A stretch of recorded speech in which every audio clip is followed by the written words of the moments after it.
Welcome back to our AI-powered rewrite of Game of Thrones Season 8, the ending that fans truly deserved.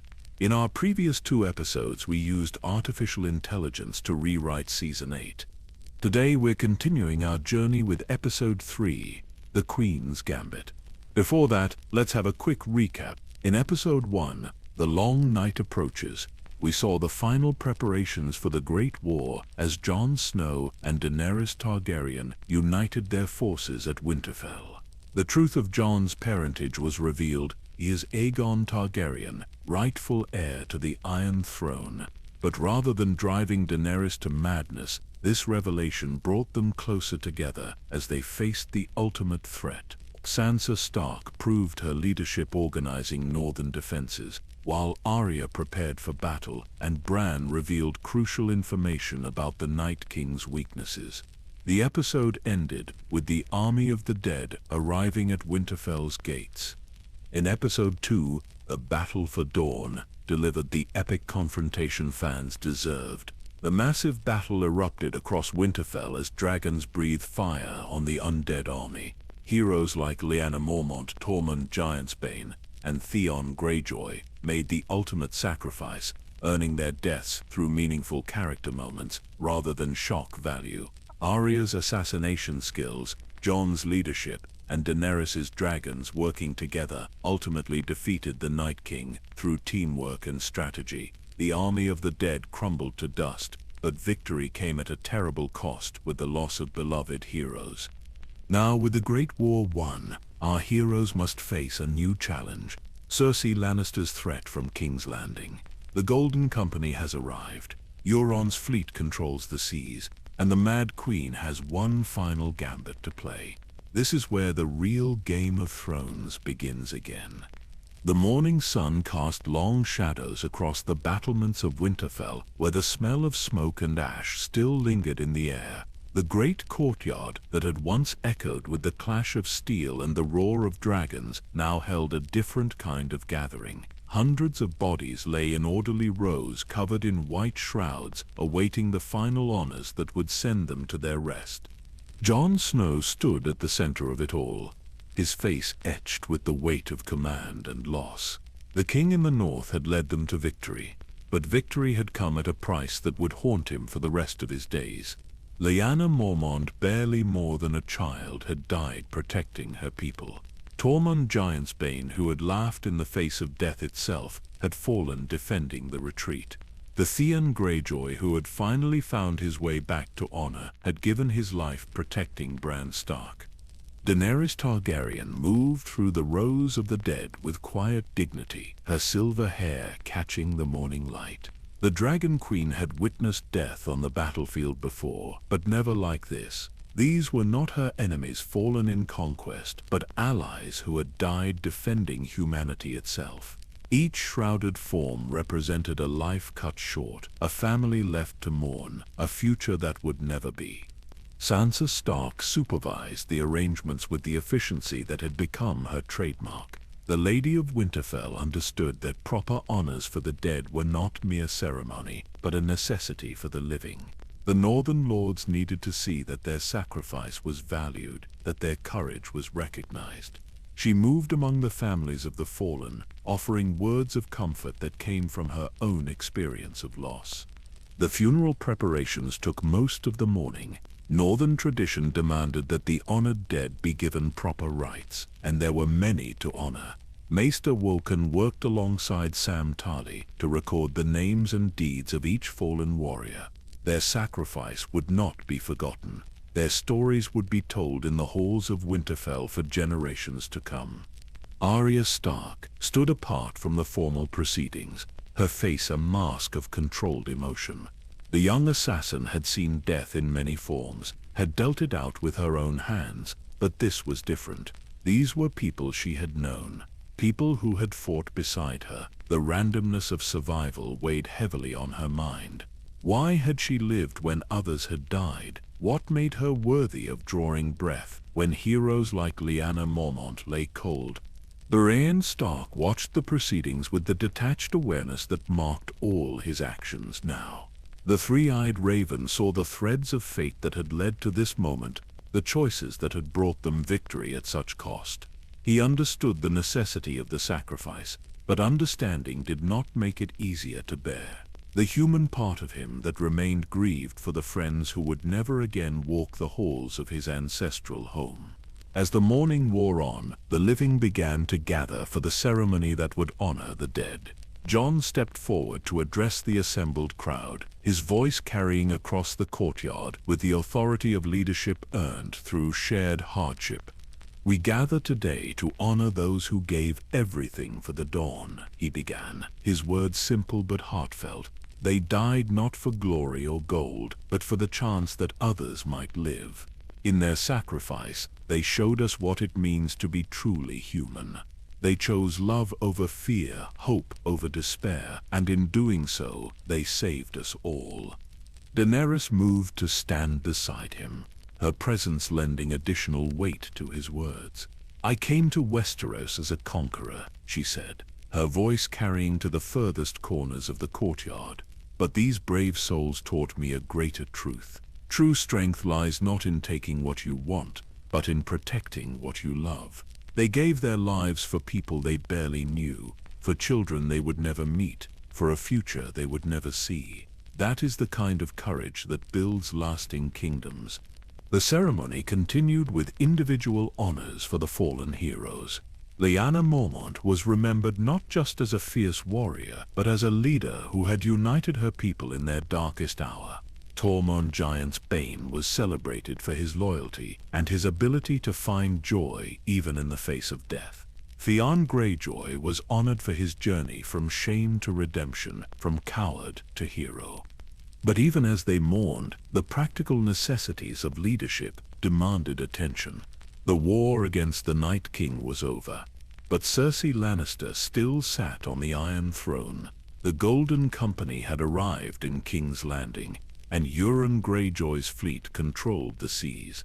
The victory at Winterfell had been decisive, but it was only the first step in a longer campaign. As the formal ceremonies concluded, the War Council gathered in the Great Hall. The room that had once hosted feasts and celebrations now served as a command center for the next phase of their struggle. Maps covered the long table, marked with the positions of armies and the movements of fleets. The Game of Thrones continued, even as they buried its latest victims. Tyrion Lannister stood at the head of the table, his mind already working through the complexities of the political and military situation. The Hand of the Queen understood better than most that victory in battle was only the beginning. The real challenge would be translating that victory into lasting peace and stability. "Cersei has had time to prepare," he said, his voice cutting through the murmur of conversation. "She knows we're coming, and she's ready for us. The Golden Company numbers 20,000 men, all experienced fighters. Euron's fleet controls the sea approaches to King's Landing. We cannot simply march south and expect another easy victory." Jorah Mormont, bearing the wounds of the recent battle but still standing strong, stepped forward. "The men are exhausted," he reported honestly. "They've fought the hardest battle of their lives, and they need time to recover, but their morale is high. They know they can win against any mortal enemy after facing the army of the dead." Davos Seaworth, ever practical, raised concerns about supplies and logistics. "We've used much of our provisions in the defense of Winterfell," he pointed out. "If we're to march south, we need to plan for feeding and equipping the army. The Northern Lords can provide some support, but not enough for a prolonged campaign." Sansa spoke up from her place at the table, her voice carrying the authority of her position as Lady of Winterfell. "The North has given much already," she said diplomatically, but firmly. "My people have fought and died for this cause. They deserve to know that their sacrifice was not in vain, but they also deserve to see their families again, to rebuild their lives." The tension in the room was palpable. The Northern Lords had answered the call to defend humanity, but they were not necessarily eager to continue south to settle the political disputes of the Seven Kingdoms. They had their own concerns, their own people to protect and care for. Jon felt the weight of divided loyalties pressing down on him. As a Stark, he understood the North's desire for peace and independence. As a Targaryen, he recognized the duty to restore proper rule to the Iron Throne. As a man who had seen the cost of war, he wanted nothing more than to lay down his sword and never pick it up again. Daenerys watched the interplay of politics with growing understanding. She had come to Westeros with dragons and armies, expecting to claim what she believed was rightfully hers. But the reality of ruling was far more complex than conquest. These people had their own loyalties, their own concerns, their own vision of what the future should hold. "We need to consider our options carefully," she said finally. "Cersei is dangerous, but she's also isolated. The other great houses have either declared for us or been destroyed. She has mercenaries and the remnants of her own forces, but she lacks the broad support that sustained her father's reign." Varys, who had remained quiet during most of the discussion, finally spoke up. "The Queen is cornered," he observed. "And cornered animals are often the most dangerous. We must be prepared for her to act in ways that seem irrational to us, but make perfect sense to her. She has nothing left to lose, and that makes her incredibly dangerous." The discussion continued long into the afternoon, with various strategies proposed and debated. Some favored a direct assault on King's Landing, using their dragons to overcome the city's defenses. Others argued for a siege, slowly starving the city into submission. Still others proposed attempting to negotiate, though few believed Cersei would accept any terms that left her alive. As the sun began to set, no final decision had been reached. The complexity of the situation demanded careful consideration, and the weariness of the recent battle made clear thinking difficult.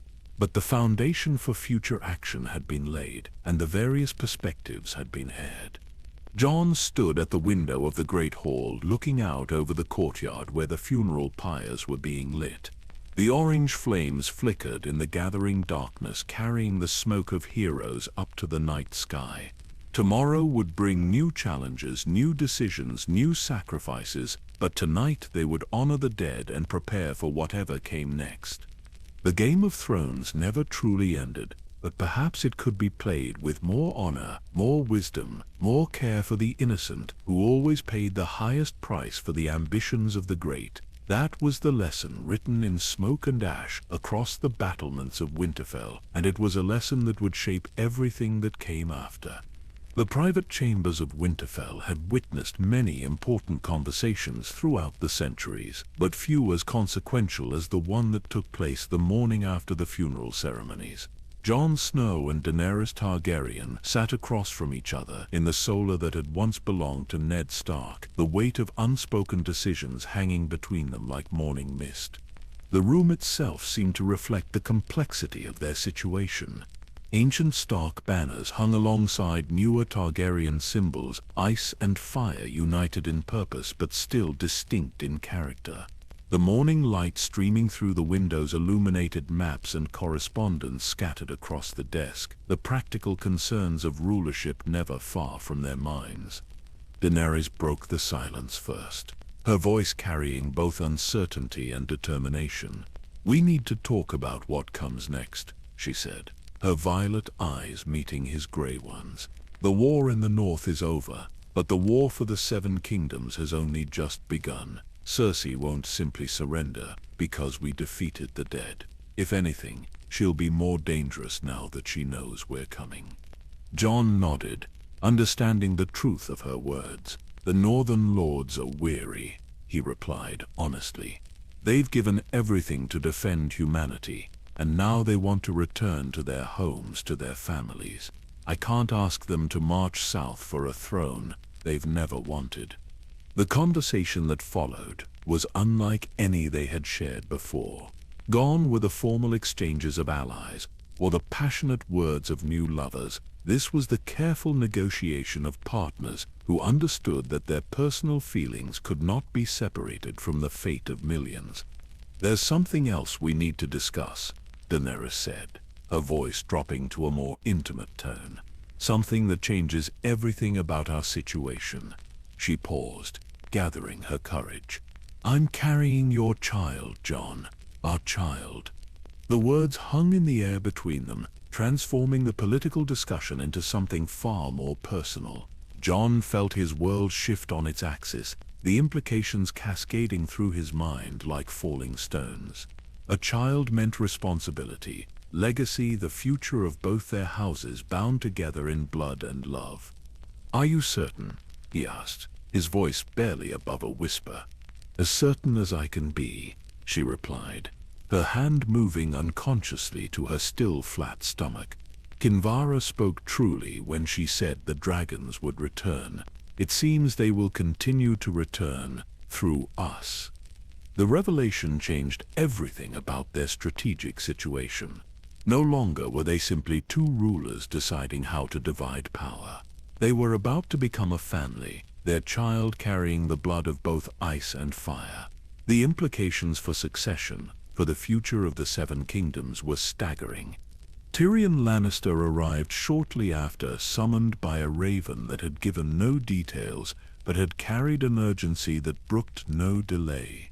The hand of the Queen took one look at their faces and understood that something fundamental had shifted.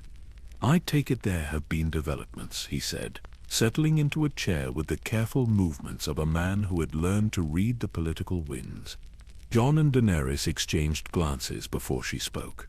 "We're going to be married," she announced, "and we're going to rule together, as equals.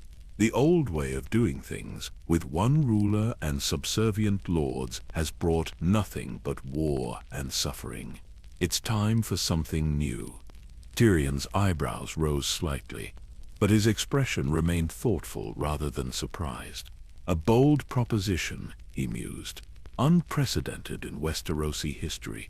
But then again, we live in unprecedented times. The question is whether the lords of the realm will accept such an arrangement." "They'll accept it because it's the only way forward," Jon said, with quiet conviction.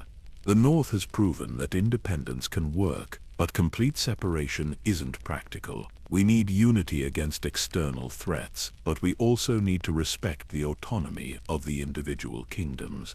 Daenerys leaned forward, her political instincts fully engaged. "Think of it as a confederation rather than a single kingdom. Each region maintains its own customs, its own laws, its own way of life. But we stand together for defense, for trade, for the common good. The Iron Throne becomes a symbol of unity rather than domination." The conversation continued for hours, with Tyrion playing devil's advocate and raising the practical concerns that would inevitably arise. How would succession work? What about conflicts between regions? How would they handle the great houses who had grown accustomed to the old ways? "The key," Tyrion observed, "is that you're not trying to conquer the Seven Kingdoms. You're trying to liberate them from Cersei's madness, from the cycle of violence, from the old way of thinking that says might makes right." That's a message that could resonate with the common people, even if it makes some lords uncomfortable. Jorah Mormont joined them as the discussion moved into the afternoon, his experience in both Westeros and Essos providing valuable perspective. The old knight had watched Daenerys grow from an exiled princess into a true queen, and he understood better than most how her thinking had evolved. "The slaves I helped liberate in Slaver's Bay didn't want another master," he said, thoughtfully. "They wanted to be free to choose their own path. The people of Westeros are not so different. They're tired of being pieces in other people's games. They want to live their lives, raise their families, pursue their dreams without fear of war or tyranny." Sam Tarly arrived with historical texts and precedents, his scholarly mind already working through the legal and traditional implications of their proposal. "There are precedents," he said, spreading ancient books across the table. "The early kingdoms of Westeros operated more as alliances than as centralized states. The Targaryens imposed unity through conquest, but perhaps it's time to try unity through consent." The discussion that followed was both practical and philosophical. They talked about tax collection and trade agreements, about military obligations and judicial systems. But underlying all of it was a deeper question about the nature of power and leadership. The Iron Throne was forged through conquest, Daenerys said, her voice carrying the weight of centuries of history. Perhaps it's time to forge something new through cooperation. Not a throne of swords, but a round table where equals can meet and discuss their common interests. Varys appeared as the sun began to set, his network of spies having already brought him news of their discussions. The Master of Whisperers listened carefully to their plans, his expression revealing nothing of his thoughts. "It's an ambitious vision," he said finally. "But ambition without power is merely dreams. You still need to defeat Cersei, and that will require more than good intentions. She has 20,000 Golden Company soldiers, a fleet of warships, and the walls of King's Landing. She's also completely mad, which makes her unpredictable." Jon stood and walked to the window, looking out over the courtyard where men were already beginning to prepare for the march south. "We'll face that challenge when we come to it," he said, "but we need to be clear about what we're fighting for. Not just to remove Cersei, but to build something better in her place." Daenerys joined him at the window, her hand finding his. "Our child will grow up in the world we create," she said softly. "That's more important than any throne, any crown, any title. We're not just fighting for power, we're fighting for the future." The conversation continued long into the night, with various advisors coming and going as different aspects of their plan were discussed and refined. By the time they finally retired, the basic framework of their new vision had taken shape. They would rule together, as equals, with neither having absolute authority over the other. The Seven Kingdoms would maintain their distinct identities while participating in a common defense and shared prosperity. The Iron Throne would become a symbol of service rather than domination, and the king and queen would be accountable to the people they served. It was a radical departure from everything that had come before, but then again, everything about their situation was unprecedented. Two people who had every reason to be enemies had become lovers. A bastard and an exile had become the hope of a continent. The dead had walked again, and the living had stood against them. Perhaps it was time for one more impossible thing to become reality. Perhaps it was time for the Game of Thrones to become something more than a game, something more than a throne. Perhaps it was time for the wheel to stop turning and for something entirely new to take its place. The morning would bring new challenges, new decisions, new steps toward an uncertain future. But tonight, in the quiet of Winterfell, two people who had found love in the midst of war dared to imagine a world where their child could grow up in peace. The Dragon Council had made its decision. Now came the hard part of making it reality. The Great Hall of Winterfell had hosted countless negotiations throughout its long history, but few as delicate as the one that took place 3 days after the funeral ceremonies. Sansa Stark sat at the head of the table where her father had once held court, her red hair catching the light from the tall windows as she presided over a gathering that would determine the future of the North. The assembled Northern Lords represented every great house that had survived the wars of the past decade. Lord Royce of Runestone, scarred and weathered from years of conflict. Lady Lyanna Mormont's young cousin, now bearing the responsibility of House Mormont. Lord Manderley of White Harbor, whose loyalty had never wavered despite the costs. Lord Glover, who had learned the hard way that some fights could not be avoided. But it was Sansa herself who commanded the room's attention. The girl who had once been a naive dreamer of songs and stories had been forged into something far more valuable by the fires of suffering and loss. She possessed a political acumen that combined her father's honor with her mother's strategic mind, tempered by hard-won experience that had taught her the true cost of both war and peace. "We have won a great victory," she began, her voice carrying clearly to every corner of the hall. "The army of the dead has been defeated, and the long night is over. But victory brings its own challenges, its own responsibilities. We must decide what kind of future we want to build on the foundation of our sacrifice. The lords murmured among themselves, understanding that this was about more than just the immediate aftermath of battle. The question of the North's relationship with the Iron Throne had been brewing for years, and now it could no longer be avoided. Lord Royce spoke first, his voice carrying the authority of age and experience. "The North has bled enough for Southern kings," he said bluntly. "We've lost too many good men fighting wars that were not our own. Perhaps it's time to consider a different path." Lady Mormont's cousin, barely more than a child but already bearing the weight of leadership, stood to address the assembly. "My cousin died defending not just the North, but all of humanity," she said, her young voice steady despite the emotion behind it. "But she died as a Northerner, fighting for Northern values. That matters." Lord Manderley, ever practical, raised concerns about trade and economics. "Independence is a fine dream," he said, "but White Harbor depends on trade with the South. We cannot simply cut ourselves off from the rest of the continent and expect to prosper." The discussion that followed was complex and nuanced, touching on everything from military defense to economic policy to cultural identity. Sansa listened carefully to each speaker, her mind working through the implications of their words while she maintained the careful neutrality that effective leadership required.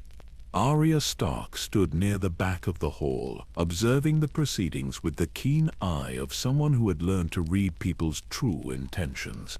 Her sister had grown into a formidable political leader, but Arya could see the weight of responsibility pressing down on her. The girl who had once dreamed of being a queen had discovered that actually ruling was far more difficult than the songs had suggested. "There's another consideration," Sansa said, when the initial round of discussion had concluded. "Jon Snow is not just our king, he's also Aegon Targaryen, with a claim to the Iron Throne. And Daenerys Targaryen has proven herself to be an honorable ally, not the mad conqueror some feared she might become." The revelation of Jon's true parentage had spread through the Northern Lords over the past few days, creating a complex web of loyalties and obligations. Some saw it as validation of their decision to follow him. Others worried about what it might mean for Northern independence. Bran Stark spoke from his place at the side of the hall, his voice carrying the otherworldly quality that had marked him since his transformation. "The future is not fixed," he said simply. "There are many paths forward, and the choice we make today will determine which one we follow. But whatever we decide, we must be prepared to live with the consequences." The weight of his words settled over the assembly like a shroud. The three-eyed raven's pronouncements were never taken lightly, and the lords understood that they were making a decision that would echo through generations. Sansa stood and walked to the great hearth, where the fire crackled warmly against the lingering chill of winter. The flames reminded her of all they had lost, but also of all they had saved. The North had endured as it always had, and now it was time to decide what form that endurance would take. "I propose a different path," she said, turning to face the assembly. "Not full independence, but not complete submission either. The North should remain part of the Seven Kingdoms, but as an equal partner, not a subordinate province. We maintain our own laws, our own customs, our own way of life, but we participate in the common defense and the common prosperity." The lords exchanged glances, recognizing the wisdom in her words. It was a compromise that acknowledged both the practical realities of their situation and the deep desire for autonomy that had driven Northern politics for generations. "But what of the Iron Throne?" Lord Glover asked. "If Jon Snow has a claim, and if he and the Dragon Queen rule together, how does that affect our position?" Sansa smiled, the expression transforming her face from stern authority to warm affection. "Jon is my brother," she said simply. "He was raised in Winterfell, trained in Northern values, shaped by Northern honor. Whatever throne he sits on, he will remember where he came from, and more importantly, he will remember who he serves." The discussion continued for hours, with various proposals debated and refined. Some lords favored complete independence, arguing that the North had earned the right to govern itself. Others preferred the traditional arrangement, worried about the practical difficulties of going it alone. But gradually a consensus began to emerge around Sansa's middle path. Tyrion Lannister arrived midway through the proceedings. Having been invited to observe and advise, the Hand of the Queen listened carefully to the discussion, his mind already working through the implications for the broader political situation. "What you're proposing," he said, when asked for his opinion, "is essentially a federal system. Each kingdom maintains its own character while participating in a larger whole. It's not unprecedented in history, though it's never been tried on this scale in Westeros." Lord Royce leaned forward, his interest clearly piqued. "You think it could work?" "I think it's the only thing that could work," Tyrion replied honestly. "The old system of absolute monarchy has brought nothing but war and suffering. The North has proven that regional autonomy can be effective. Perhaps it's time to extend that model to the rest of the continent." As the afternoon wore on, the details of the proposal began to take shape. The North would maintain its own military forces, but would contribute to the common defense in times of crisis. Northern laws would govern northern affairs, but disputes between kingdoms would be resolved through negotiation and compromise. The Iron Throne would become a symbol of unity rather than domination, with the monarch serving as a mediator rather than an absolute ruler. Sansa watched the proceedings with growing satisfaction. This was the kind of leadership her father had tried to teach her, though he had never imagined she would need to apply it on such a scale. The ability to find common ground, to build consensus, to make difficult decisions while maintaining the respect and loyalty of those she served. Jon Snow arrived as the discussion was reaching its conclusion, having been summoned by a raven that had conveyed the basic outline of what was being proposed. The king in the north listened carefully to the various arguments, his face revealing nothing of his thoughts. "You're asking me to choose between my family and my duty," he said finally. "Between the North and the Iron Throne." Sansa stepped forward, her hand finding his arm. "We're asking you to choose both," she said gently. "To be the bridge between ice and fire, between North and South, between the old ways and the new. It's what you've always been, Jon. It's what you were born to be." The room fell silent as Jon considered her words. The weight of destiny pressed down on him, the understanding that his choices would shape the future of millions. But looking around the hall at the faces of the lords who had followed him through fire and darkness, he saw not burden but opportunity. "The North has always been different," he said slowly. "We've always valued honor over gold, loyalty over power, the pack over the individual. If we're going to be part of a new kind of kingdom, then those values need to be part of its foundation." The lords murmured their approval, understanding that he was accepting their proposal while also asserting the importance of northern principles. It was a delicate balance, but one that offered hope for a more stable and just future. As the sun began to set, the northern lords voted to accept Sansa's proposal. The North would remain part of the Seven Kingdoms, but as an equal partner in a new kind of confederation. Sansa would serve as the queen in the North, governing domestic affairs, while Jon served as king of the Seven Kingdoms, representing northern interests on the Iron Throne. It was a complex arrangement, full of potential complications and challenges, but it was also something new, something that acknowledged both the unity and diversity of the continent. The Game of Thrones was evolving, becoming something more cooperative and less destructive. Sansa stood at the window of the great hall as the lords began to disperse, watching the sun set over the walls of Winterfell. Tomorrow would bring new challenges, new decisions, new tests of her leadership. But tonight she could take satisfaction in knowing that she had helped chart a course toward a better future. The girl who had once been a pawn in other people's games, had become a queen in her own right, and unlike the queens of the past, she would rule not through fear or force, but through wisdom, compassion, and the unbreakable bonds of pack loyalty that had always defined the North. The wheel had not just stopped turning, it had been rebuilt entirely, and Sansa Stark had been the architect of that transformation.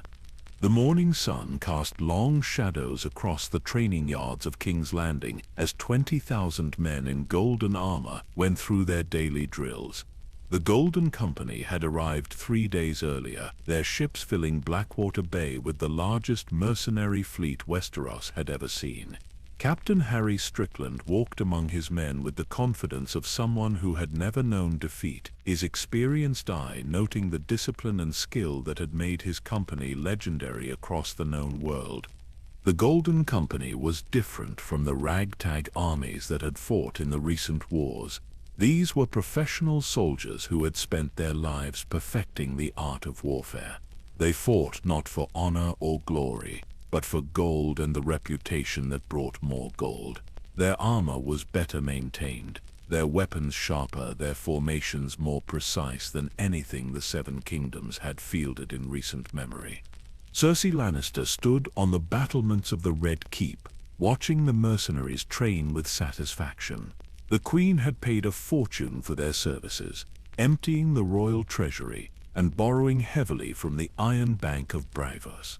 But she considered it money well spent. These men would be the instrument of her final victory, the tool that would crush her enemies and secure her reign forever. Euron Greyjoy lounged beside her, his presence both welcome and irritating. The King of the Iron Islands had brought his fleet to King's Landing as promised, but his arrogance and unpredictability made him a difficult ally. Still, his ships controlled the approaches to the city, and his men were skilled at the kind of brutal warfare that might be necessary in the coming siege. "Tell me about these golden boys," Euron said, his voice carrying the mocking tone that characterized most of his conversations. "Are they as good as they claim to be, or are we paying for pretty armor and empty boasts?" Cersei's green eyes flashed with irritation, but she controlled her temper. She needed Euron's support, regardless of how much his personality grated on her nerves.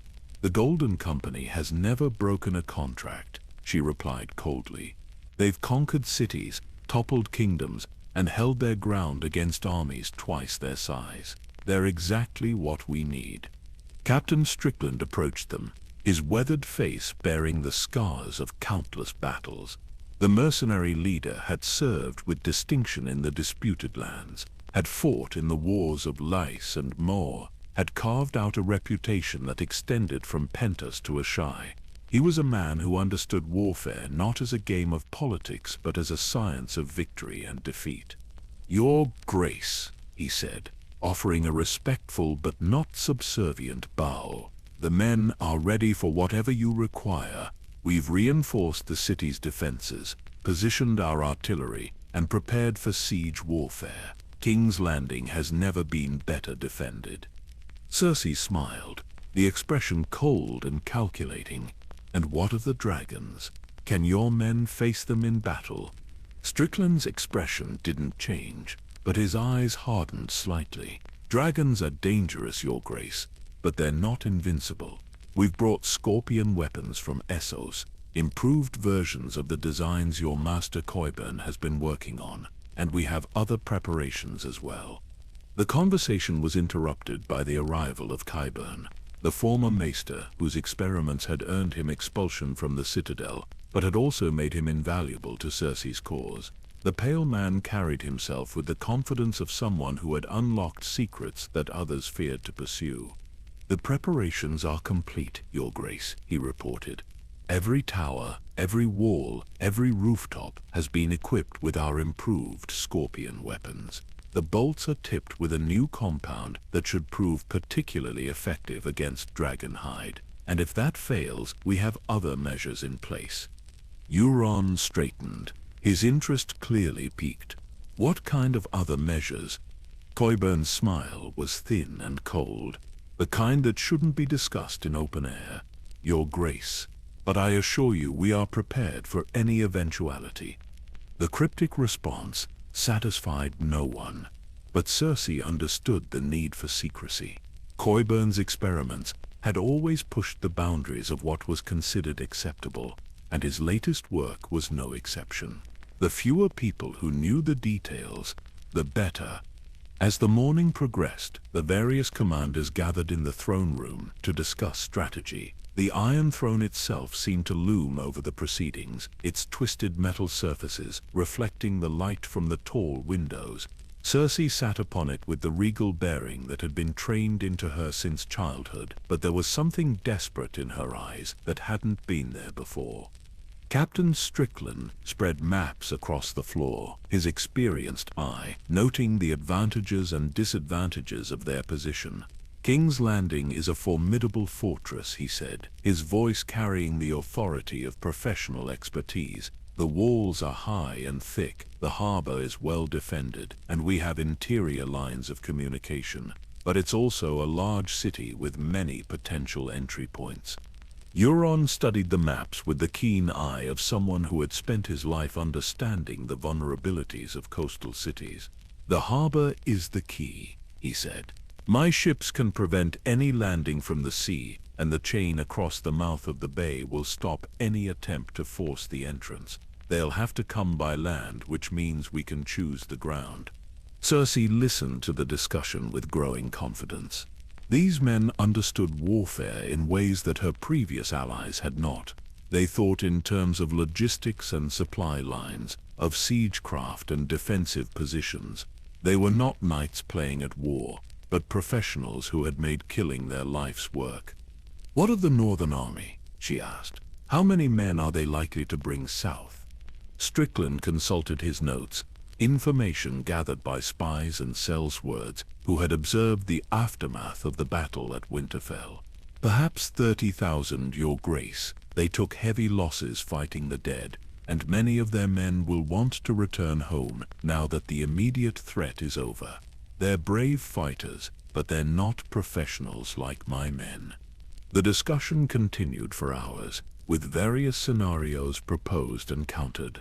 The Golden Company's officers contributed their expertise, while Euron's captains provided insights into naval warfare.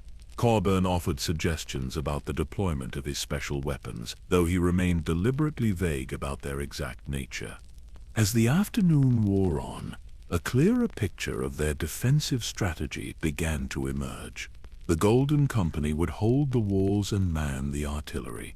Euron's fleet would control the water approaches and prevent any attempt at naval bombardment. The city's population would be used as a human shield, making it impossible for the enemy to use their dragons without killing thousands of innocents. It was a brutal strategy, but an effective one. Cersei had learned from her father's example that sentiment was a luxury that rulers could not afford. If the common people had to suffer to preserve her reign, then that was the price of victory. A messenger arrived as the sun began to set, bringing news from the north that sent ripples of concern through the assembled commanders. The Northern Army was indeed marching south, but they were not alone. Daenerys Targaryen had returned from her eastern campaigns with fresh forces, and her dragons were once again at full strength. "How many dragons?" Cersei asked, her voice tight with controlled tension. The messenger swallowed nervously before responding. 3, Your Grace, all fully grown, all battle-tested, and there are reports of other forces joining them. Riverland's lords, men from the Vale, even some from the Stormlands." The news cast a shadow over the confidence that had been building throughout the day. Dragons were a force that even the Golden Company had limited experience fighting.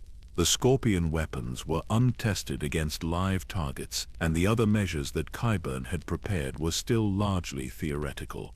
But Cersei had come too far to surrender now.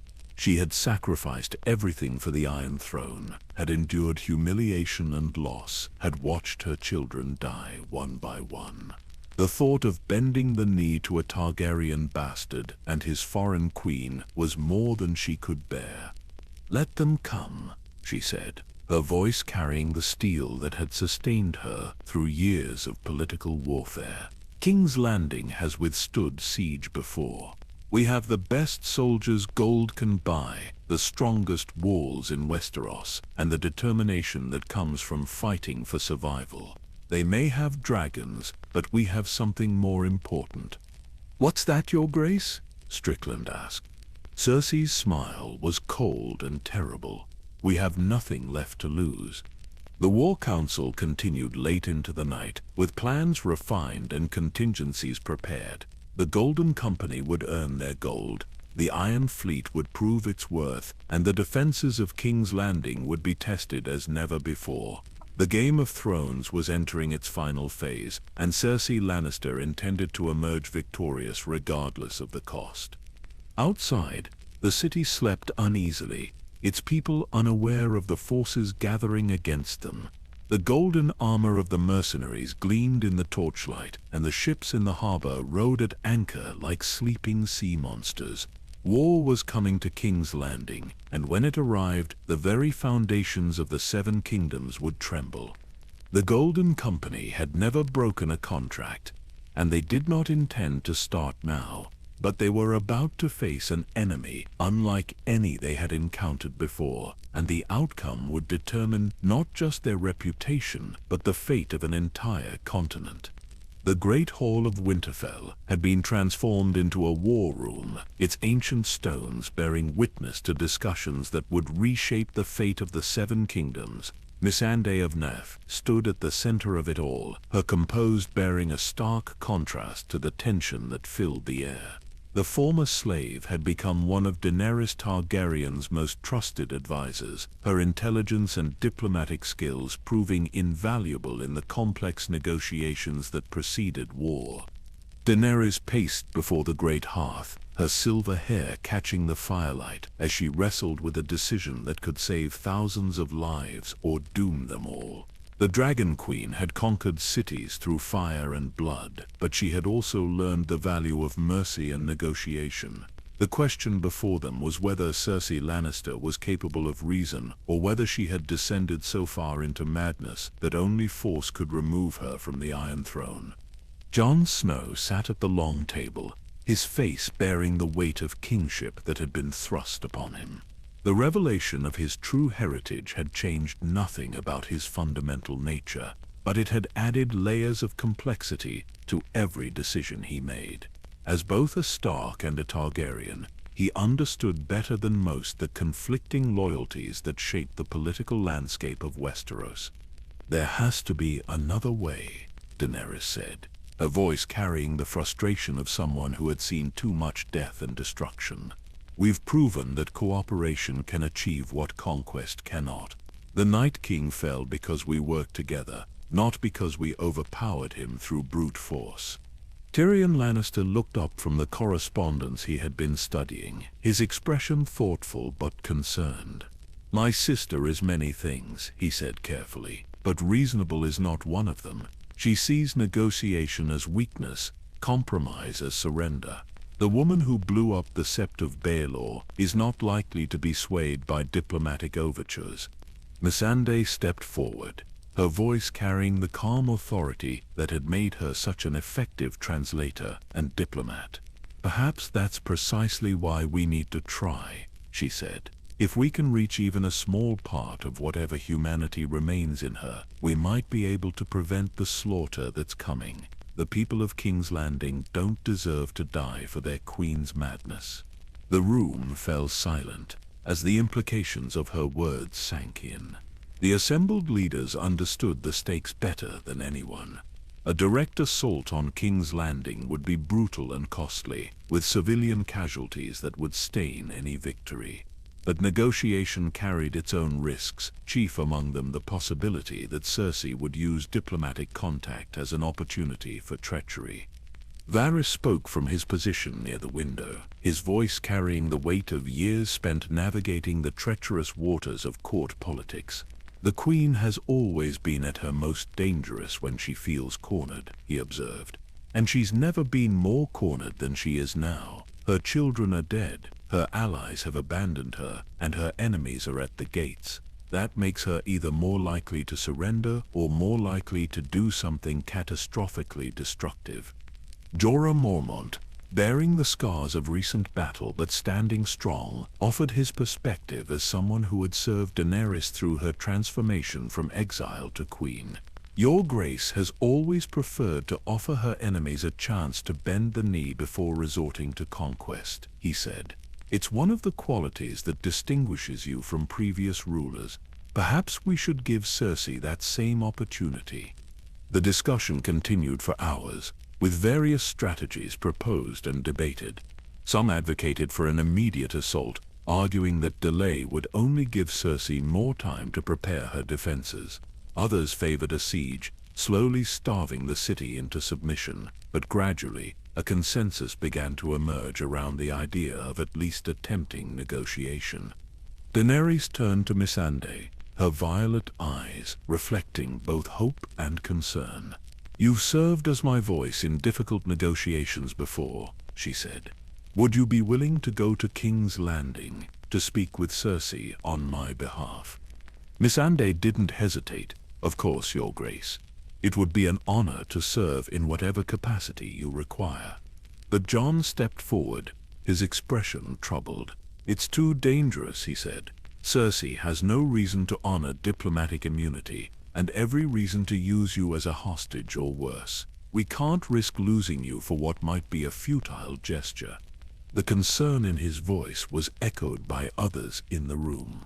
Grey Worm, who had remained silent throughout most of the discussion, finally spoke up. "The Queen of the Seven Kingdoms has shown no mercy to those who have crossed her," he said, his accented voice carrying the weight of personal experience. "To send Missandei into her power would be to risk everything we have fought to achieve." Missandei smiled, the expression both sad and determined. "I've been a slave, a translator, a diplomat, and a friend," she said. "I've seen the worst that humanity can offer, but I've also seen the best. If there's even a small chance that words can prevent the slaughter that's coming, then it's a chance worth taking." The debate continued, but Daenerys had made her decision. The Dragon Queen understood better than most the value of Missandei's life, both as a friend and as an advisor, but she also understood the importance of exhausting all alternatives before resorting to fire and blood. Tyrion worked through the night to draft the terms that Missandei would carry to King's Landing. The proposal was generous, offering Cersei a chance to abdicate peacefully in exchange for safe passage to Essos. The Lannister forces would be pardoned, the city would be spared, and the transition of power would be accomplished without bloodshed. It was, everyone understood, an offer that Cersei was unlikely to accept. But it was also an offer that needed to be made, if only to demonstrate to the people of King's Landing that their new rulers had tried to avoid unnecessary destruction. As dawn approached, the final preparations were made. Missandei would travel under a banner of truce, accompanied by a small escort that would remain outside the city walls. She would carry formal credentials as Daenerys' representative, along with the terms of surrender and a personal letter from the Dragon Queen, appealing to whatever maternal instincts Cersei might still possess. The farewell in the courtyard was subdued but emotional. Daenerys embraced her friend and advisor, whispering words of encouragement and concern. Jon offered his own blessing, along with a promise that if anything happened to her, Cersei would answer for it. Grey Worm stood apart, his face a mask of controlled emotion, but his eyes betraying the depth of his feelings. As Missandei's small party departed from Winterfell, those left behind could only wait and hope. The diplomatic mission represented their last chance to resolve the conflict peacefully, but everyone understood the risks involved. Cersei Lannister was a woman who had demonstrated time and again that she was willing to sacrifice anyone and anything to maintain her grip on power. The journey to King's Landing took several days, during which Missandei had time to reflect on the mission ahead. She had negotiated with slave masters and merchant princes, with sellsword captains and noble lords.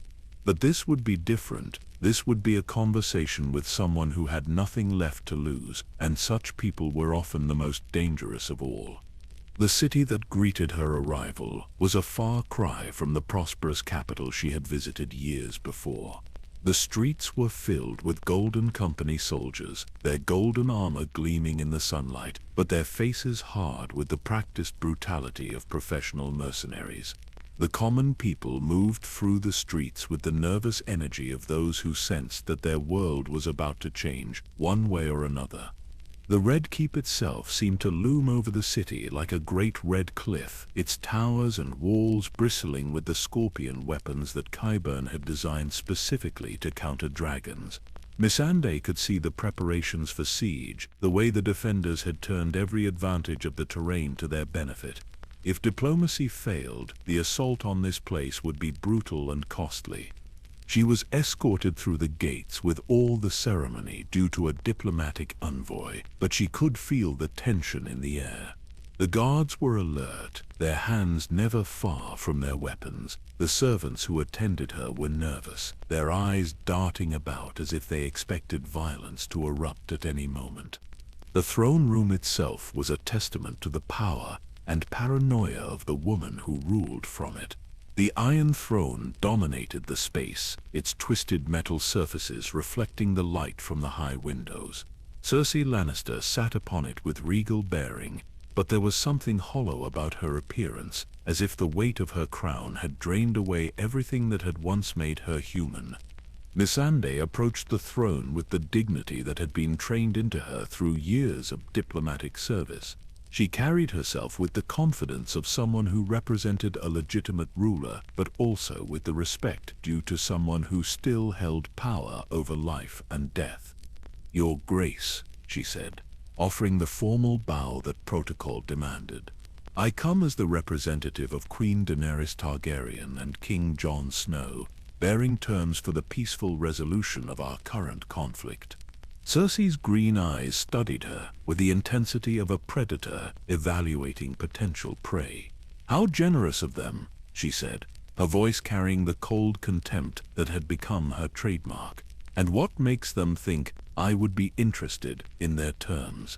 The negotiation that followed was a masterclass in diplomatic skill, with Missandei carefully presenting the terms while Cersei responded with the mixture of arrogance and desperation that had come to define her rule. The offer of safe passage was dismissed as inadequate, the pardons for Lannister forces were scorned as meaningless, and the appeal to maternal instinct was met with bitter laughter. But as the conversation continued, Missandei began to sense something beneath Cersei's defiant exterior. There was fear there, carefully hidden but unmistakable to someone trained in reading people's true emotions. The Queen of the Seven Kingdoms was not as confident as she appeared, and that knowledge provided a small opening for negotiation. The discussion continued for hours, with various compromises proposed and rejected. Cersei seemed to take pleasure in the diplomatic dance, perhaps because it gave her a sense of control in a situation where she had very little. But gradually, it became clear that she had no intention of accepting any terms that required her to relinquish power. As the sun began to set, Cersei made her final decision. Rather than reject the terms outright, she chose a different course of action. One that would demonstrate to her enemies the futility of negotiation and the cost of opposing her will. The diplomatic mission that had begun with such hope was about to become a tragedy that would harden hearts and make the coming war even more brutal than it might otherwise have been. The Game of Thrones had no room for mercy, and Cersei Lannister was about to prove that lesson in the most painful way possible. The morning mist clung to the fields outside King's Landing like a shroud, providing cover for the massive army that had assembled during the night. 50,000 men from across the Seven Kingdoms had answered the call to march south, their banners creating a forest of silk and cloth that stretched as far as the eye could see.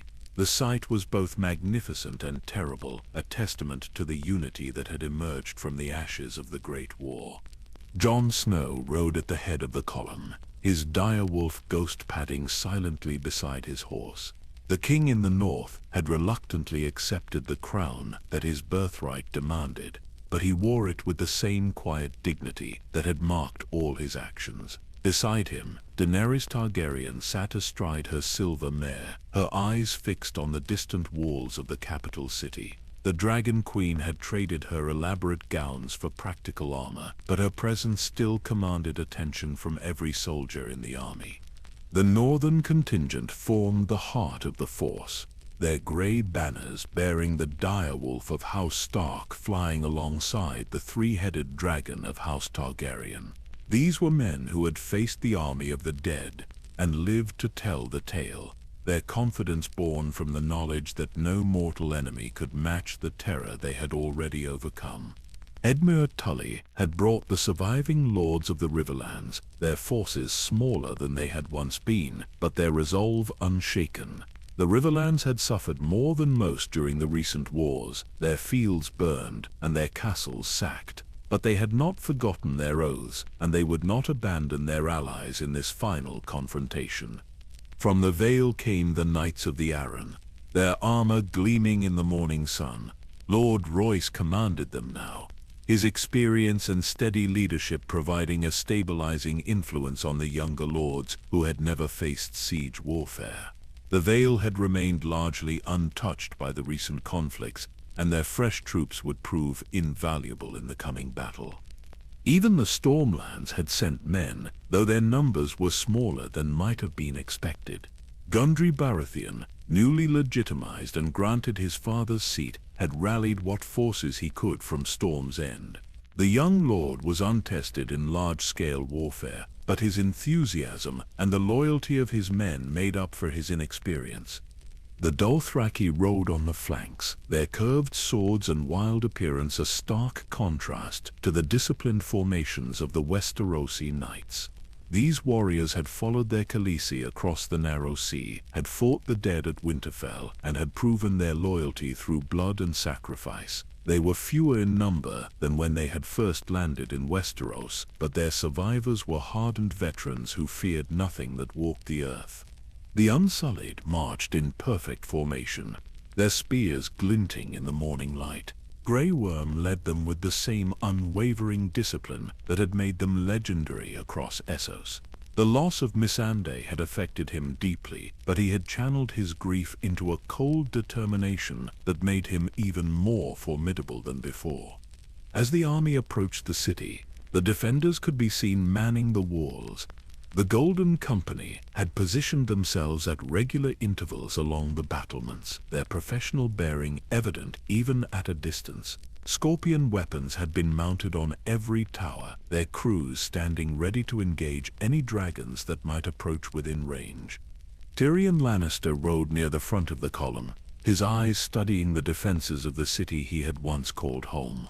The Hand of the Queen understood the strengths and weaknesses of King's Landing better than anyone, having grown up within its walls and fought to defend it during the Battle of the Blackwater. His knowledge would prove invaluable in the coming siege. Jaime Lannister rode beside him, his golden armor replaced by the practical steel of a working knight. The Kingslayer had made his choice, abandoning his sister to stand with the forces of justice and honor. It was a decision that weighed heavily on him, but one he knew was necessary for the good of the realm. The siege lines were established with military precision, each unit taking its assigned position in the great circle that would soon surround the city. Engineers began the work of constructing the great machines that would be needed to breach the walls, while scouts mapped the approaches and identified potential weaknesses in the defenses. From the walls of the Red Keep, Cersei Lannister watched the preparations with a mixture of fear and defiance. The Queen had gambled everything on this final confrontation, and she was determined to make her enemies pay dearly for their victory.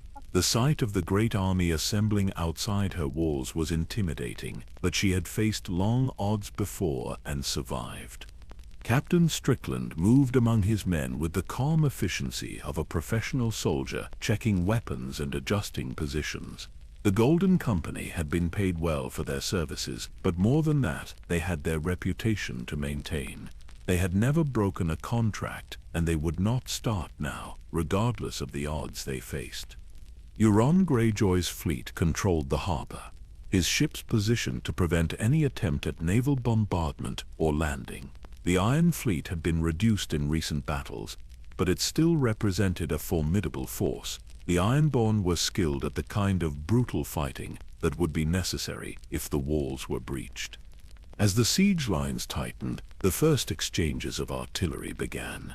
The defenders' scorpion weapons sent massive bolts arcing toward the approaching army, while the attackers' catapults hurled stones against the ancient walls. The bombardment was more psychological than tactical at this stage, a way of testing resolve and demonstrating capability. The dragons remained grounded for now, their presence felt but not seen. Daenerys understood the threat that the improved scorpion weapons represented, and she was not willing to risk Drogon, Rhaegal, or Viserion in unnecessary reconnaissance flights. The dragons would be kept in reserve until the moment was right for their deployment. Jon established his command post on a hill overlooking the city, its position chosen to provide clear sight lines while remaining out of range of the defenders' weapons. The great pavilion that housed the War Council was surrounded by guards and messengers, creating a hub of activity that would coordinate the actions of the massive army. The first War Council meeting was attended by all the major commanders, their faces grim as they studied the maps and reports that detailed the city's defenses. The Golden Company had done their work well, turning King's Landing into a fortress that would be difficult to crack without enormous casualties. "The walls are strong," reported Lord Royce, his weathered face bearing the scars of many battles. "But they're not impregnable. We have enough men to storm them, but the cost will be high, very high." Gendry Baratheon, eager to prove himself but lacking experience, spoke up. "What about the harbor? Can we force an entrance from the sea?" "Euron's fleet makes that impossible," Tyrion replied. "And even if we could get ships into the harbor, the defenses there are just as strong as those facing the land. We'd be sailing into a trap." The discussion continued for hours, with various strategies proposed and evaluated. A direct assault would be costly but decisive. A prolonged siege would be less expensive in lives, but would give Cersei more time to prepare surprises. The use of dragons could break the siege quickly, but the risk to the irreplaceable creatures was enormous. As night fell, the reality of the situation became clear. This would not be a quick victory like the one at Winterfell. The battle for King's Landing would be a grinding affair, with both sides suffering heavy casualties before a winner emerged. The question was whether the attackers could maintain their unity and determination through the long, bloody process of siege warfare. The first night of the siege passed quietly, with both sides using the darkness to strengthen their positions. The defenders worked to repair damage from the day's bombardment, while the attackers continued to bring up supplies and equipment. The city's population huddled in their homes, caught between two armies and uncertain of their fate. Morning brought renewed artillery exchanges, with both sides testing each other's defenses and resolve. The Golden Company's scorpion weapons proved accurate and deadly, forcing the attackers to approach with caution, but the sheer volume of stones and bolts being hurled at the walls was beginning to tell, with visible damage appearing in several sections. The psychological warfare was as important as the physical bombardment. The defenders could see the size of the army arrayed against them, could hear the sounds of preparation and movement that spoke of an inevitable assault. For many of the Golden Company soldiers, this was just another siege, another contract to be fulfilled. But for the people of King's Landing, it was the end of the world they had known. Jaime Lannister stood in the command tent, staring at maps of the city he had once called home. The Kingslayer understood better than most what drove his sister's desperate defiance.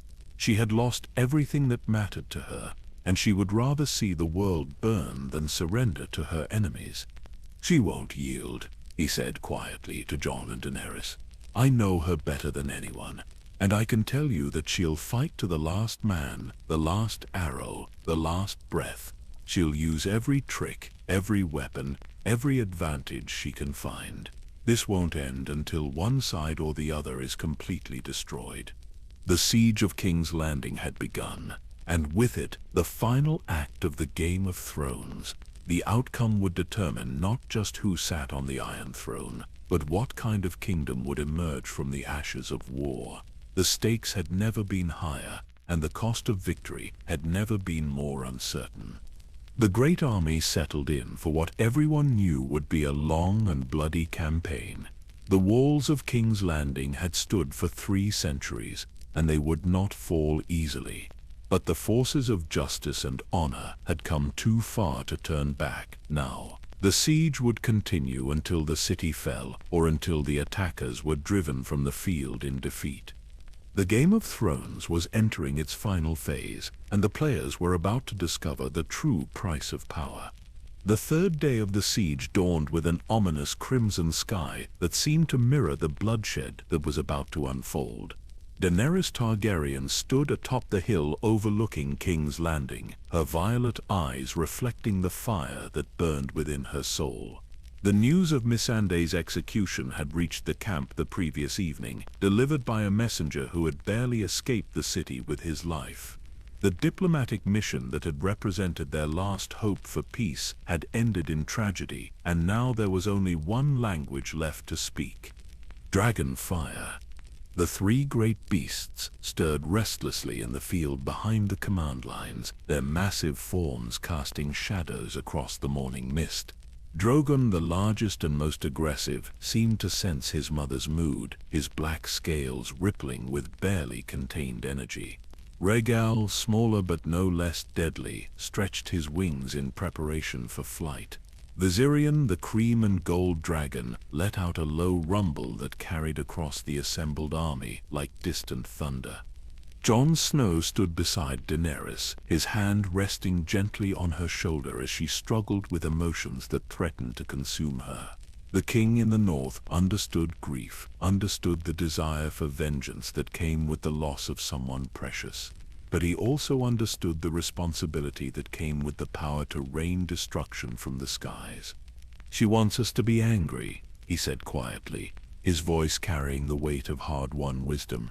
"She wants us to act in rage, to make mistakes that will cost us the victory we've fought so hard to achieve. Don't give her that satisfaction."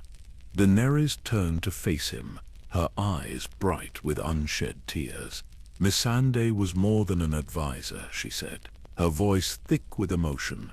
"She was a friend, a sister, someone who had stood by me through every triumph and every tragedy.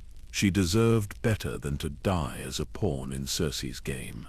The assembled war council watched in silence as their queen wrestled with her grief. Tyrion Lannister, Grey Worm, Jorah Mormont, and the other commanders understood the stakes. The dragons were their greatest advantage, but they were also their greatest vulnerability. If Daenerys let her anger control her actions, they could lose everything in a single moment of poor judgment. Grey Worm stepped forward, his face a mask of controlled fury.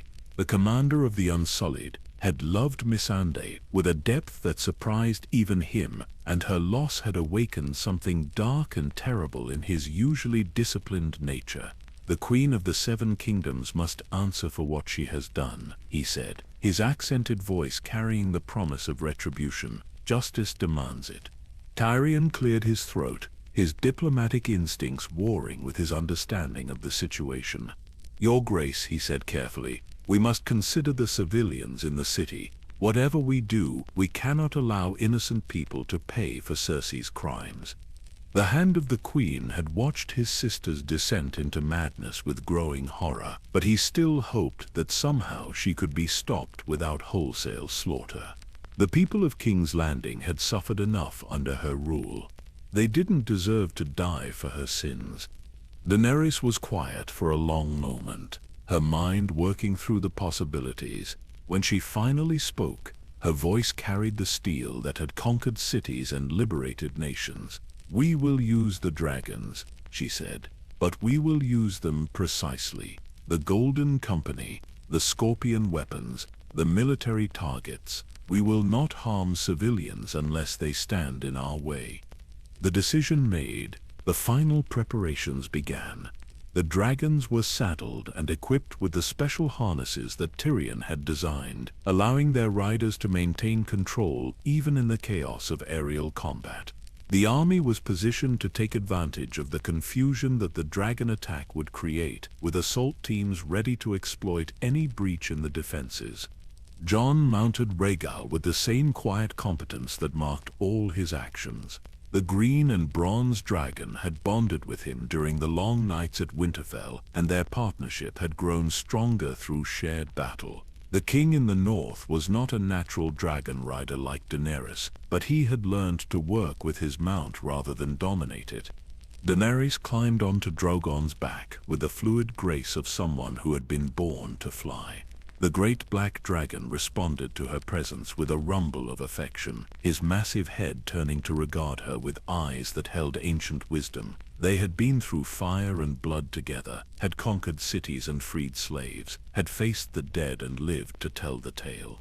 The third dragon, Viserion, would be ridden by one of the Dothraki blood riders who had proven himself capable of handling the great beast.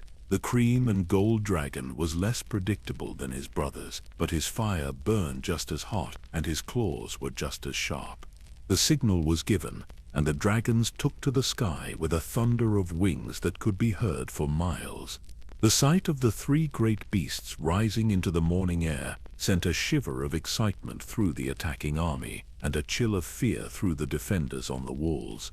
Captain Strickland watched the dragons approach with the calculating eye of a professional soldier. The Golden Company had prepared for this moment, had trained with the scorpion weapons, and studied the tactics that had proven effective against dragons in the past.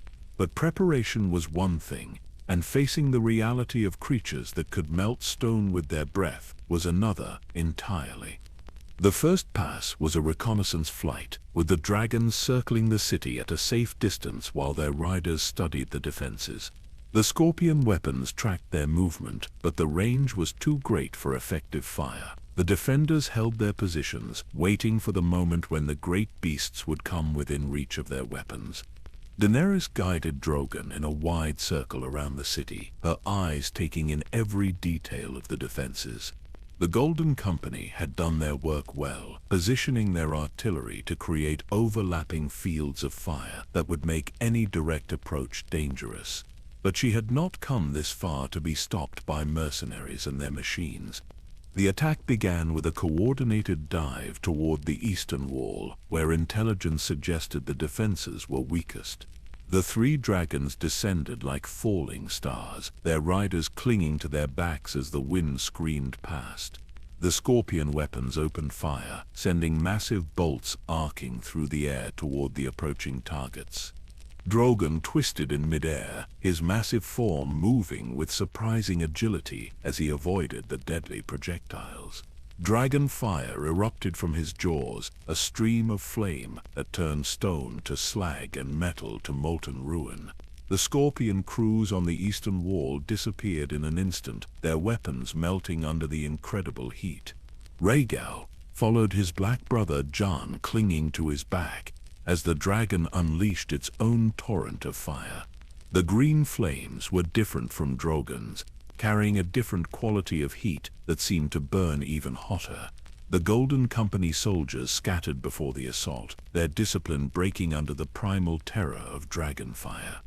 Viserion brought up the rear, his cream and gold form seeming to glow in the morning light. The dragon's fire was more golden than his brother's, and it carried a different kind of destruction. Where Drogon's fire was pure destruction, and Rhaegal's was surgical precision, Viserion's flames seemed to seek out weakness, finding the gaps in armor and the flaws in stone. The first assault lasted only minutes, but its impact was devastating. An entire section of the eastern wall had been reduced to rubble, its defenders dead or fled. The scorpion weapons in that sector had been destroyed, their crews incinerated where they stood. The Golden Company's perfect discipline had been shattered by the reality of facing dragons in combat. But the defenders were not broken.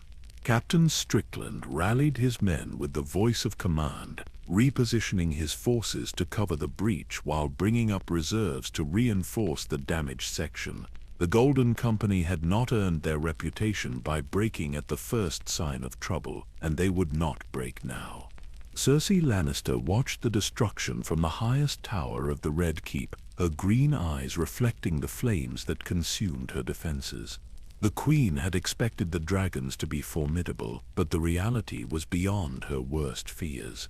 The creatures were not just weapons, they were forces of nature, capable of rewriting the rules of warfare with their mere presence. Qyburn stood beside her, his pale face calm, despite the chaos unfolding below. The former Maester had prepared for this moment, had created weapons and strategies specifically designed to counter the dragon threat. His preparations were about to be tested in the crucible of battle. The dragons circled for another pass, their riders assessing the damage and planning their next move. The breach in the eastern wall was significant, but it was not decisive. The defenders had shown they could adapt, could maintain their discipline even in the face of dragon fire. This would not be the quick victory that some had hoped for. Daenerys felt the familiar thrill of combat, the rush of adrenaline that came with riding a dragon into battle. But beneath the excitement was a deeper emotion, a cold fury that demanded satisfaction. Missandei's death would not go unanswered. The Queen of the Seven Kingdoms would learn the price of crossing the Mother of Dragons. The second pass targeted the harbor, where Euron Greyjoy's fleet waited to intercept any seaborne assault. The Iron Fleet had been a formidable force in the past, but warships were no match for dragons. The vessels burned like torches as dragon fire rained down from above, their crews leaping into the water to escape the flames. Euron himself barely escaped, his flagship consumed by Drogon's breath as he dove from the burning deck. The King of the Iron Islands had faced many dangers in his life, but nothing had prepared him for the fury of an enraged dragon. His fleet, the pride of the Iron Islands, was reduced to burning wreckage in a matter of minutes. The psychological impact of the dragon assault was as important as the physical damage. The defenders had seen their walls breached, their fleet destroyed, their carefully laid plans reduced to ash and ruin. The Golden Company's discipline held, but the same could not be said for the common soldiers who had been pressed into service. As the dragons withdrew to prepare for another assault, the attacking army began to move. The breach in the eastern wall provided an opportunity that could not be ignored. Assault teams moved forward under cover of continued artillery bombardment, their ladders and siege towers ready to exploit any weakness in the defenses. The battle for King's Landing had begun in earnest, and the dragons had shown that the age of castles and walls was coming to an end. But the defenders were not finished, and the city's fall was far from certain. The Golden Company had been paid well for their service, and they intended to earn their gold in blood and battle. The Game of Thrones was about to reach its climax, and the price of victory would be measured in fire and blood. The eastern wall of King's Landing had stood for 3 centuries, its ancient stones bearing witness to the rise and fall of kings and queens. Now, as the sun reached its zenith on the 4th day of the siege, those same stones lay scattered across the field like broken teeth. The breach created by dragonfire had been widened by conventional artillery, creating a gap nearly 100 yards wide that invited assault. Jorah Mormont stood at the head of the Dothraki cavalry, his aged face set in lines of grim determination. The old knight had served Daenerys Targaryen through triumph and tragedy, had watched her grow from a frightened girl into a queen worthy of legends. Now, in what might be his final battle, he was determined to prove that her trust in him had not been misplaced. Behind him, 5,000 Dothraki warriors sat their horses in perfect silence, their curved arcs gleaming in the afternoon sun. These were the survivors of the Great War, men who had faced the army of the dead and lived to tell the tale. They had followed their Khaleesi across the narrow sea, had fought in foreign lands for foreign causes, and had never once questioned her commands. The assault began with a thunderous charge that shook the very foundations of the city. The Dothraki swept through the breach like a tide of steel and horseflesh, their war cries echoing off the broken stones. The Golden Company had prepared for this moment, had positioned their pikemen and crossbowmen to meet the charge, but nothing could have prepared them for the reality of facing the greatest light cavalry in the known world. Jorah rode at the front of the charge, his sword cutting through the air as he led by example. The old knight had spent years learning the Dothraki way of war, had adapted his knightly training to complement their fluid style of combat. He moved with his horse as if they were one creature, his blade finding gaps in enemy armor with the precision of long experience. The Golden Company's discipline held initially, their pike formations presenting a bristling wall of steel points that should have stopped any cavalry charge. But the Dothraki were not any cavalry. They flowed around the obstacles like water around stones, their superior mobility allowing them to strike where the enemy was weakest. Captain Strickland watched the assault from his command post, his experienced eye, noting the way the Dothraki adapted to each new challenge. The Golden Company had faced cavalry charges before, had developed tactics specifically designed to counter mounted warriors. But these were not the heavy cavalry of Westeros, bound by the rigid formations of knightly combat. The first clash was brutal and decisive. The Dothraki smashed through the outer defenses like a hammer through glass, their curved swords finding the gaps in the Golden Company's formation. The mercenaries fought with professional skill, but they were outnumbered and outmaneuvered by warriors who had been born to the saddle. Jorah felt the familiar rush of combat, the clarity that came with the dance of death. His sword moved with mechanical precision, cutting down enemy soldiers with movements that had been perfected through decades of warfare. But even as he fought, he was aware of the crossbow bolts whistling past his head, the spear points that sought to drag him from his saddle. The breakthrough came when the Dothraki flanked the main Golden Company position, their speed allowing them to get behind the carefully prepared defenses. The mercenaries found themselves fighting on two fronts, their formation beginning to buckle under the pressure of the assault. Grey Worm led the Unsullied through the breach moments after the Dothraki had cleared the way.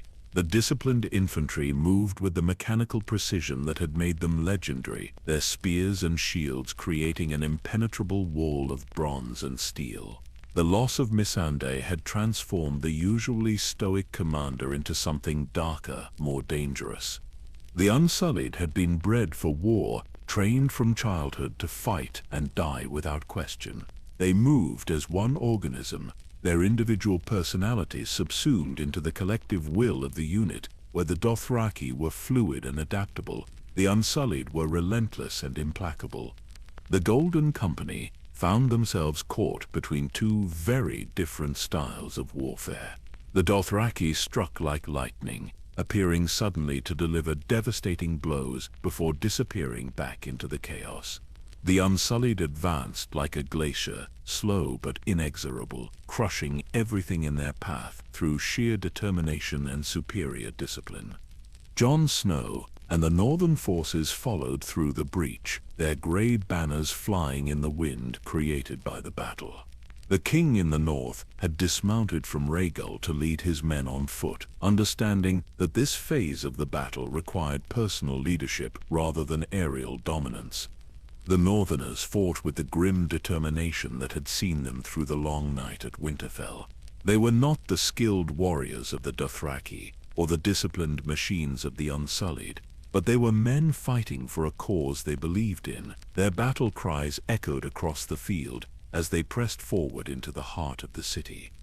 Jaime Lannister fought beside them, his golden armor replaced by practical steel. The Kingslayer had chosen his side, and he would see it through to the end. His sword work was as skilled as ever, but there was something different about his fighting now. He was not fighting for glory or advancement, but for redemption and the chance to build something better from the ashes of the old order.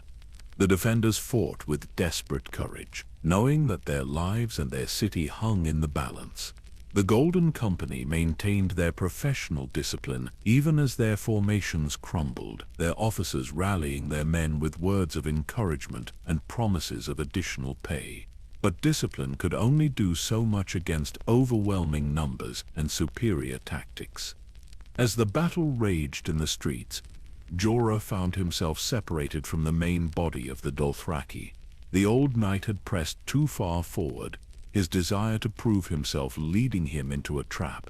Golden Company soldiers surrounded him, their crossbows trained on his position.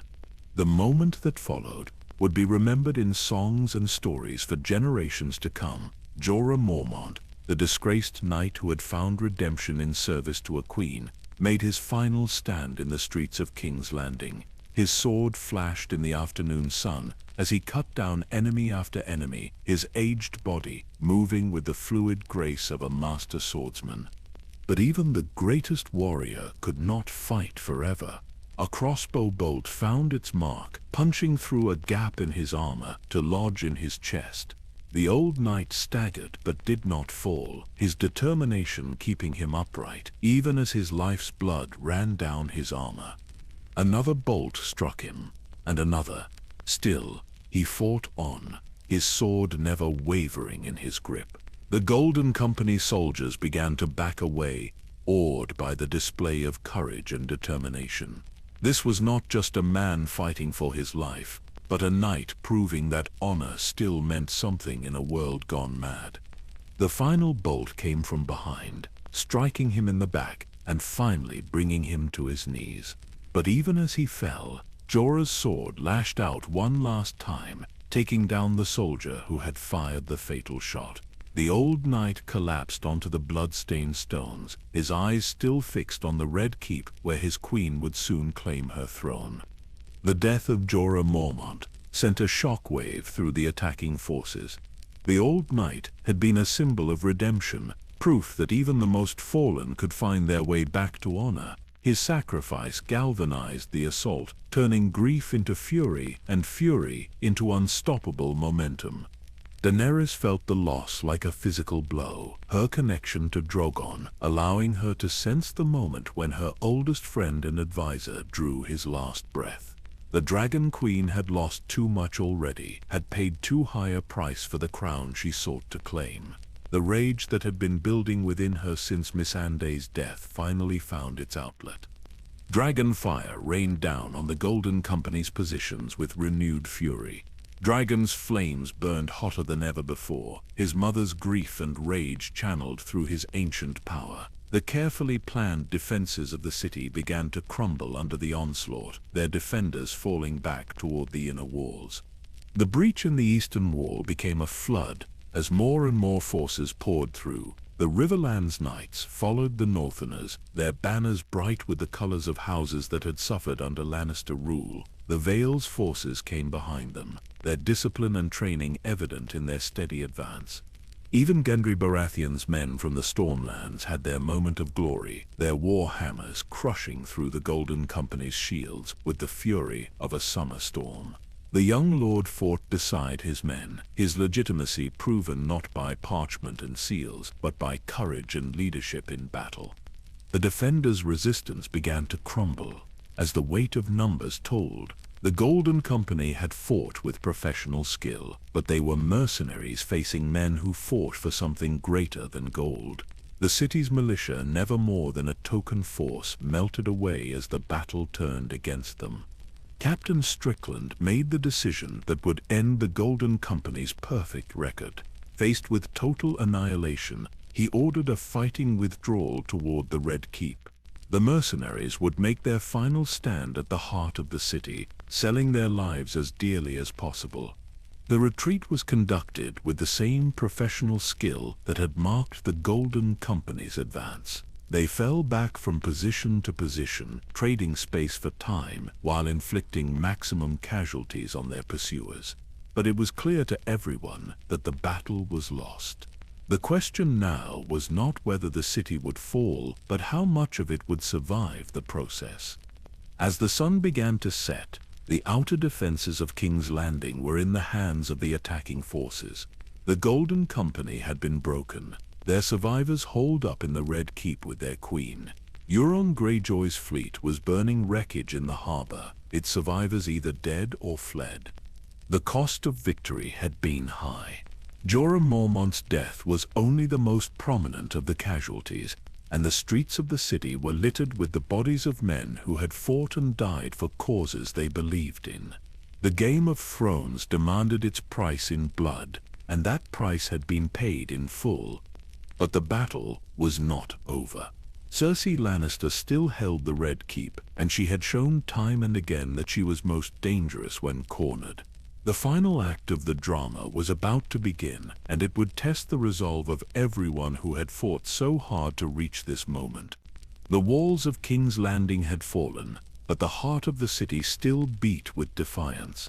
The Game of Thrones was entering its final phase, and the players were about to discover what they were truly willing to sacrifice for power. The Red Keep loomed before the victorious army like a crimson mountain against the darkening sky. The outer defenses of King's Landing had fallen, the Golden Company was broken, and the streets ran red with the blood of those who had dared to stand against the rightful rulers of the Seven Kingdoms. But victory, Jon Snow had learned, often came with a price that was only revealed after the battle was won. Daenerys Targaryen stood in the great courtyard of the Red Keep, her silver hair matted with sweat and ash, her violet eyes reflecting the flames that still burned throughout the city. The Dragon Queen had achieved what she had set out to do when she first crossed the narrow sea, but the taste of triumph was bitter in her mouth. Too many good people had died to bring her to this moment, and she could feel their ghosts watching from the shadows. The great doors of the throne room stood open before them, revealing the Iron Throne in all its twisted glory. The seat of power that had been forged by Aegon the Conqueror 3 centuries ago waited for its new occupant, its 1,000 swords gleaming in the torchlight. But as Jon and Daenerys approached the throne, something felt wrong. The throne room was too quiet, too empty. Where were the servants, the guards, the courtiers, who should have been cowering in defeat? Where was Cersei Lannister, the Mad Queen who had fought so desperately to keep her crown? The silence stretched like a held breath, pregnant with menace and unspoken threat. Tyrion Lannister entered the throne room behind them, his face pale with recognition and growing horror. The hand of the Queen had grown up in these halls, had learned to read the subtle signs that spoke of danger and deception. His sister was many things, but she was not a woman who would simply disappear when defeat became inevitable. "Something's wrong," he said, his voice barely above a whisper. She wouldn't just abandon the throne. Not Cersei. She'd rather die than give up power. As if summoned by his words, a figure emerged from the shadows behind the Iron Throne. But it was not Cersei Lannister who stepped into the light. It was Qyburn, the former maester whose experiments had earned him expulsion from the Citadel, but had also made him indispensable to the Mad Queen's cause. The pale man's face bore a smile that was both triumphant and utterly mad. In his hands, he held a device that none of them recognized, but all of them instinctively feared. It was small and seemingly innocent, but something about it radiated menace like heat from a forge. "Your Grace," Qyburn said, his voice carrying the calm satisfaction of a man who had planned for this moment. "I regret to inform you that Queen Cersei has departed the capital, but she left specific instructions for how you should be welcomed to your new kingdom." The device in his hands began to glow with an eerie green light that cast sickly shadows across the throne room walls. Jon felt his blood turn to ice as he recognized the color, remembered the stories his father had told him about the Battle of the Trident and the Mad King's final gambit. Wildfire. The realization hit them all at the same moment. The silence, the empty halls, the lack of resistance in the final approach to the throne room. It had all been a trap, a final act of spite from a woman who would rather see the world burn than watch her enemies claim victory. "The entire city," Qyburn continued, his smile widening to reveal yellowed teeth. "Every building, every street, every person, all of it prepared with the substance that brought down the Sept of Baelor, Queen Cersei's gift to the Seven Kingdoms, and to the Dragon Queen who thought she could simply take what was not hers. Daenerys stepped forward, her hand moving instinctively to the hilt of her sword. But what good was steel against madness of this magnitude? "Where is she?" she demanded, her voice carrying the authority of someone who had conquered cities and liberated nations. "Safe," Qyburn replied. "Far from here, far from the flames that will soon consume everything you think you've won. She sends her regards, and her hope that you will enjoy your new kingdom for the brief time you have left to rule it." The device in his hands pulsed with increasing intensity, its green light now bright enough to illuminate the entire throne room. Jon reached for Daenerys, his instincts screaming at him to run, to flee, to get as far away from this place as possible. But there was nowhere to go. If Qyburn was telling the truth, the entire city was about to become a funeral pyre. "You're insane," Tyrion said, his voice barely steady. "There are 1,000,000 people in this city, innocent people who have never harmed anyone. You can't just murder them all for the sake of spite." Qyburn's laugh was like the sound of breaking glass. "Innocent? In King's Landing? Oh, my dear Tyrion, you always were too sentimental for your own good. There are no innocent people in the Game of Thrones. There are only winners and losers, and your sister has chosen to ensure that if she cannot win, then no one can." The green light was now so bright that it hurt to look at directly. Jon could feel the heat radiating from the device, could sense the terrible power contained within its seemingly simple construction. This was not just wildfire, but something worse, something that had been refined and concentrated until it could level entire cities. "How long?" Daenerys asked, her voice cutting through the growing tension like a blade. "Minutes," Qyburn replied. "Perhaps less. The substance is designed to spread quickly, to ensure that there is no escape once the process begins. Your dragons might survive if they can fly fast enough. But everyone else," he shrugged, the gesture somehow more terrifying than any threat. The throne room began to shake as the first explosions echoed from deep beneath the Red Keep. The wildfire was igniting, starting from the foundations and working its way up through the ancient stones. The seat of power that had stood for 3 centuries was about to become the epicenter of the greatest disaster in the history of the Seven Kingdoms. Jon grabbed Daenerys' hand, pulling her toward the great doors. "We have to go," he said, his voice urgent with desperate hope. "Now, the dragons can get us out of here." But even as they ran, they could hear the explosions growing louder, closer. The green flames were spreading with impossible speed, consuming everything in their path. The Game of Thrones was ending not with victory or defeat, but with annihilation. Behind them, Qyburn's laughter echoed through the collapsing throne room, the sound of madness triumphant. The Iron Throne, symbol of power and authority, began to melt in the green flames that rose from the depths of the Red Keep. The city of King's Landing, heart of the Seven Kingdoms, was about to die in fire and fury, and with it perhaps the dreams of everyone who had fought so hard to claim its crown. The dragon's roar could be heard above the explosions, but whether it was a sound of escape or of doom, only time would tell.